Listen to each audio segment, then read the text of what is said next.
As we continue our look into the sample parameters, again we're starting with a clean version of warping set. So if you have access to the project files, you want to go ahead and load that one in. And now let's take a look at the drums file here. And again, we want to make sure that the waveform icon is illuminated down here in the clip box. Now what we're going to look at next is the actual warp on-off switch. And notice as soon as we enable warp, we see many of the editing parameters open up for warp markers, playback, etc. Now with it off, what happens? Well, it just plays back. Let's listen.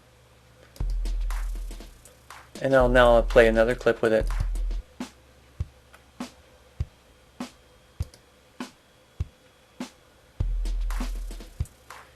They don't sync together in time. That's one of the main reasons we have the ability to warp things. So as soon as we turn on the warp, then we have access to all these other warp settings. And the first one is basically a guess at the tempo. Now this is a great clip to work with on this, because let's go to the drums and play it. Now it has guessed that the warp initial tempo was 60 when it really is 120. I'm going to go ahead and turn the loop on so we can hear this and set the loop to play normally and listen again.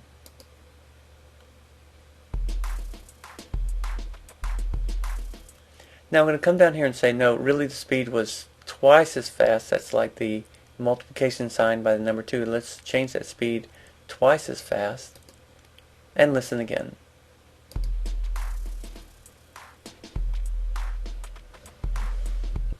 Now you notice that when we divide it by 2, it plays it back faster. Let's listen again. Now that's okay, that can be a special effect you want, but just know these two buttons are here to take the speed up by twice or down half if it misses. Again, below that we have the modes for the actual warp technique. And we've covered beats, tone, texture, and complex already.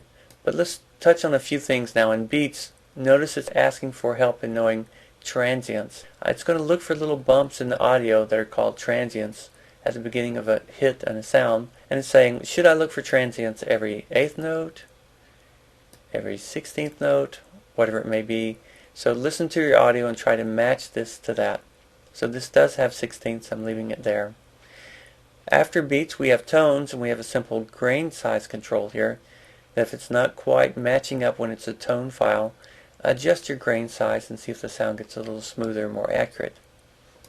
After that we have texture for complex synth pads, and again you can have access over the actual grain size, but additionally the flux or a randomness into the sample to help make it more random and not so repetitive, thereby noticeable to the ear.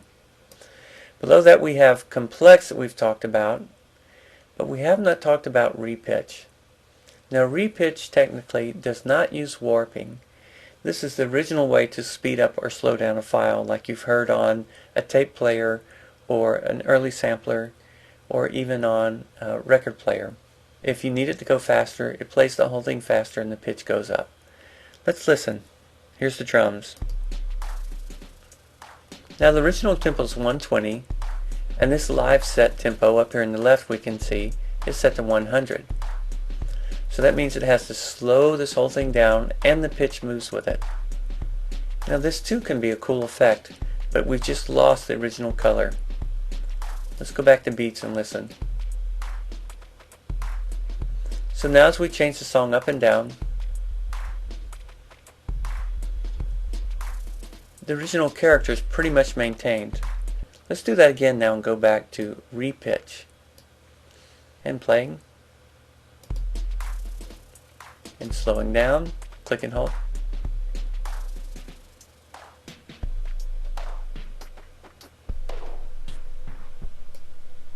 And that's a very cool effect also, but just bear in mind that you have to be in repitch mode to get that.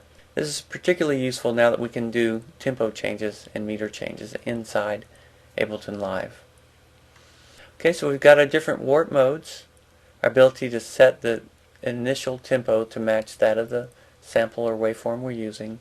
If the Ableton Live guesses wrong, we can pull it down by half or up by 2, multiply it by 2, this tempo, and we have several modes for doing warping or simply repitching. Okay, going back to beats because this is a beat pattern. Okay, we're going to stop here, and next we're going to look at the sample start, loop, and loop length.